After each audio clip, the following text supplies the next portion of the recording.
ব্যাসদেবের জন্ম হয়েছিল এই পূর্ণিমাতে, যিনি ভাগবত রচয়িতা আর স্বয়ং গণেশজি লিখেছিলেন। সেই ব্যাসদেবের জন্মদিন আজকে অত্যন্ত পুত পবিত্র। দীর্ঘদিন তপস্যার পরে ভগবান শিব আজকে চোখ খুলেছিলেন। 7টা ঋষি অপেক্ষা করছিল তার সামনে, তাদেরকে দিব্য জ্ঞান দান করেছিলেন আদি গুরু নাম নিয়ে, এবং তিনি গুরুর মহিমা সম্বন্ধে এই গুরু ব্রহ্মা, গুরু বিষ্ণু, গুরুদেব মহেশ্বর ইত্যাদি গুরুর প্রণাম মন্ত্র রচনা করেছিলেন। আজকে সেই শুভ দিন।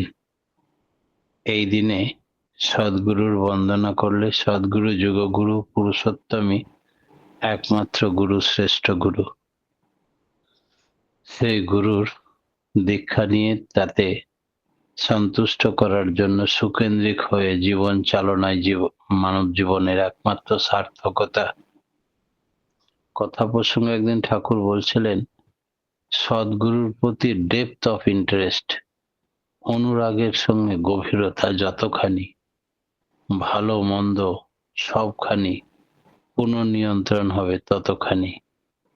তাতে কনসেন্ট্রিক, সুকেন্দ্রিক ও অ্যাডহারেন্স শ্রদ্ধান্বিত হলে তাকে খুশি করাই আমার একমাত্র খুশির ব্যাপার হয়ে দাঁড়ায়।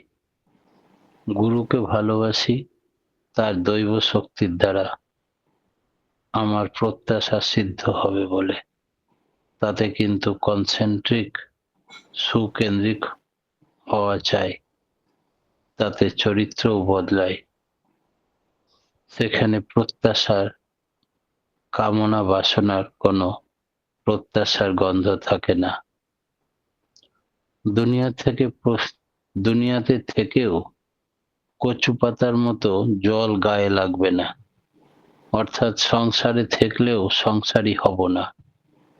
কি করলে সেই উপায়টা ঠাকুর বলে দিলেন। যদি চাওয়া মাফিক করতে হবে, তবে আমাদের চাওয়া ব্যর্থ হবে না। ইষ্ট প্রতিষ্ঠা পরায়ণ চলন অভ্যাস করতে হবে, তখন প্রবৃত্তিগুলি আপনি পালিয়ে যাবে। আর প্রবৃত্তিগুলি আমাদের ইষ্ট আদর্শ গুরু পুরুষোত্তম মঙ্গলের পথ থেকে বঞ্চিত করতে পারবে না। সবগুলি অন্বিত হয়ে ওঠে আমরা তদ উপচয়ী চলনে যদি চলি, তখন মনে আসে তৃপ্তি, আনন্দ।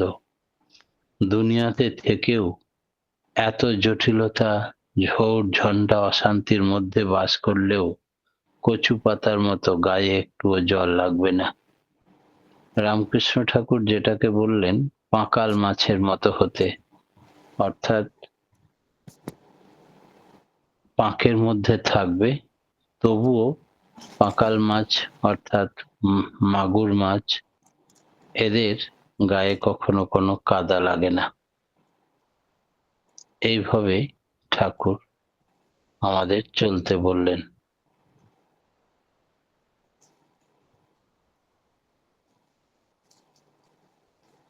শুভ্রা পালমা খুলে রেখেছেন। সেবা মানে কি? সেবা সার্থক হয় কিসে? কথা প্রসঙ্গে একদিন ঠাকুর বললেন যে পরিপালন, পরিপোষণ, পরিপূরণ, পরিরক্ষণ, এইগুলোর ভিতর দিয়ে আমাদের ইষ্টকে ভালোবাসা সার্থক হয়। তার প্রতি সেবার ভিতর দিয়ে আমরা ইষ্ট প্রতিষ্ঠা করতে পারি, নচেৎ সেবা সার্থক হয় না। সত্যম শিবম সুন্দরমের রূপ সত্তাপোষণী, তাই এত শুভ, এত সুন্দর। তিনি সত্য, তিনি শিব, তিনি সুন্দর। সাধু সঙ্গ মানে কি? সাধু মানে সাকসেসফুল, সফল।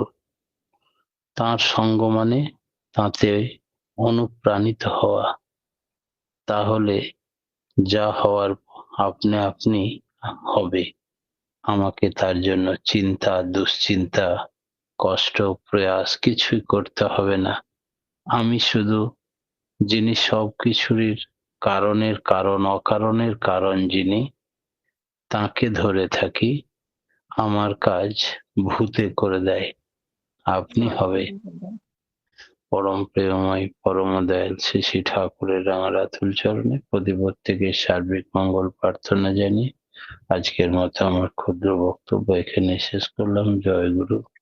জয় গুরু দাদা, জয় গুরু। আমাদের প্রার্থনা ৫টা বেজে ৪ মিনিট।